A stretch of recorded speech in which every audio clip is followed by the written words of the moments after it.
Hola, sean bienvenidos y bienvenidas a nuestro capítulo. Un pueblo que no conoce su historia está condenado a repetirla, que forma parte de nuestro eje temático Memoria a la Violencia. Somos Caitlin Arrieta, Player Cabezas, Brian Monroy y Joana Torres, y conformamos el grupo 7 de la clase Colombia, Espacio, Tiempo y Diferencia. Sin más decir, comencemos. La guerra interna en Colombia ha sido muy común siempre. Desde la colonización hasta el día de hoy, el país ha visto múltiples facetas de lo que ha sido la violencia. Sin embargo, hoy nos enfocaremos en la guerra desatada desde el siglo XX hasta el día de hoy y cómo esta ha afectado a los diferentes habitantes del país dependiendo de su rol en la sociedad. Todo inicia con los problemas bipartidistas del país, liberales y conservadores. En 1948, cuando asesinaron al máximo exponente del Partido Liberal, Jorge Eliezer Gaitán, la violencia en el país se incrementó de manera crítica. Los bogotanos sufrieron una época donde salir a la calle era ver cuerpos por doquier, un verdadero trauma. Después del golpe de Estado en 1953 empezó la dictadura del general Rojas Pinilla. Aunque esta dictadura presentó muchos avances tecnológicos en el país, sus opositores lograron sacarlo del poder alegando el derecho a la democracia. Para calmar el país, se dio el poder, naciendo así el Frente Nacional en 1958. Este proyecto logró turnar por 16 años el poder entre liberales y conservadores con la esperanza de calmar la violencia partidista. Sin embargo, los problemas siguieron y nacieron de ellos muchos grupos armados, FARC, ELN, paramilitares, entre otros. Estos grupos guerrilleros han tenido una gran presencia en los campos rurales del país. Entre algunos se han enfrentado y entre otros cooperado. Sin embargo, la principal víctima de esto siempre han sido los civiles. Aunque en Colombia 9 de cada 10 víctimas directas, o sea, asesinadas, sean hombres, las mujeres han sido víctimas también, incluso de forma más cruda y traumante. Debido a la guerra, muchas mujeres fueron violadas y torturadas, muchas inclusive frente a sus parejas y familias, una tortura física pero también psicológica, que las marca de por vida. Muchas de ellas ni siquiera eran mujeres aún y siendo niñas tuvieron que asimilar embarazos no deseados. Sin embargo, no solo han tenido que manejar las secuelas de la violación, muchas han tenido que ver cómo sus familias se desintegran gracias a la muerte de sus esposos, al ser obligadas a dejar sus tierras y acostumbrarse a la vida urbana. Eso también ha permitido observar las desventajas de una sociedad tan tradicional, inequitativa y machista, donde muchas de ellas a la fuerza tuvieron que aprender a hacer trámites para mostrar que son víctimas sin siquiera saber leer. Muchas incluso no sabían qué era un billete y tuvieron que aprender a ganarlo. Ser mujer campesina en Colombia durante estos momentos de violencia fue una gran barbarie que merece ser reconocida para que no vuelva a suceder. Así también hay que recordar otras víctimas del conflicto, como lo son los indígenas. Si nos mataron callados, ahora que nos maten hablando. Una frase que deja el transparente la violencia que sufrían también los indígenas. Pues en este país, a través de la historia, lastimosamente, la violencia no ha distinguido raza, género o etnia. Los indígenas han luchado y luchan por recuperar sus tierras, recuperar su voz, su identidad, su dignidad.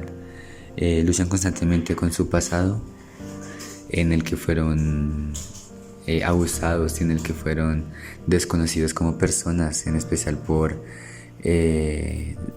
los conquistadores y las colonias, y luchan para expandir su cultura, para que sean considerados como una parte activa de la sociedad colombiana que es rica en cultura, en pensamientos, en ideas. Las fuentes de contextualización nos dejan ver claramente cómo los indígenas a través de la historia han sufrido masacres enormes en sus poblaciones, han sufrido reducciones de poblaciones inmensas y han sido víctimas de la violencia. Es hoy en día una lucha el intentar que esta violencia política, esta violencia discriminativa de género y de raza se termine, y la lucha no debe parar acá, sino que debe continuar hasta que sea esta comunidad reconocida como personas y puedan tener los mismos derechos que tenemos nosotros. Es importante mencionar que la violencia en el país no es una cosa de pocos sectores.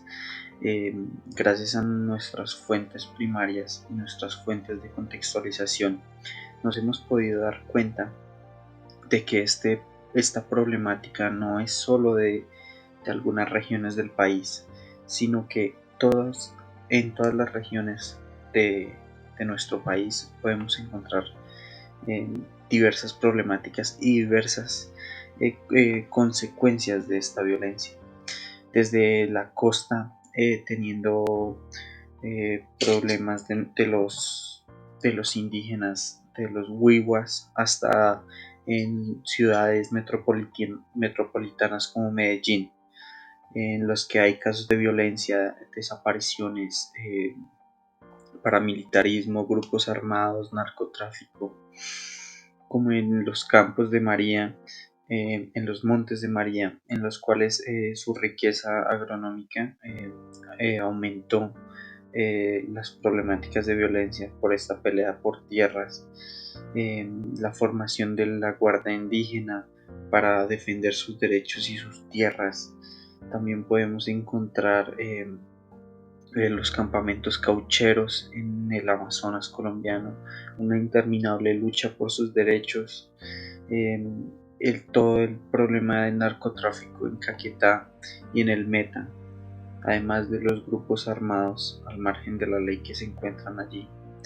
En conclusión, podemos ver que la violencia es inherente a la región del país en la que nos encontramos y que es una problemática de todos, independientemente de donde estemos ubicados. Por lo tanto, es necesario que tomemos acciones para acabar con la violencia en el resto del país. Sin embargo, la violencia no se limita a la marginación social y cultural de las comunidades indígenas, también puede verse hacia el pueblo ciudadano en general y por parte del gobierno mismo. Por ejemplo, con el caso de los falsos positivos durante el gobierno del expresidente Uribe, del cual es protagonista el Ejército Nacional de Colombia.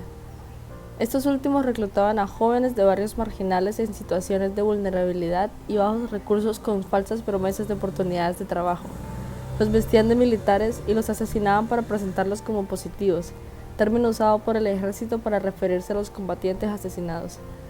Esto se hacía para recibir las bonificaciones por operaciones de importancia nacional dictadas en el Decreto Presidencial 1400 de 2006 y en la Directiva Ministerial Permanente número 29 de 2005, que fueron promulgadas con el fin de motivar a los militantes a dar resultados.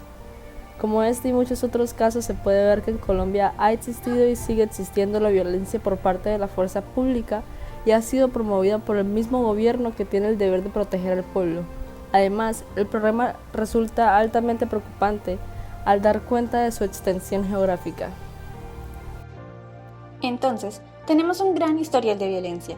En solo estos 8 minutos hemos recordado y conocido los efectos de la violencia en las mujeres campesinas, en indígenas, en el medio ambiente e incluso en personas citadinas. Esto es sistemático y merece ser recordado, no por su crueldad, sino porque un pueblo que no conoce su historia está condenado a repetirla. Gracias por escucharnos.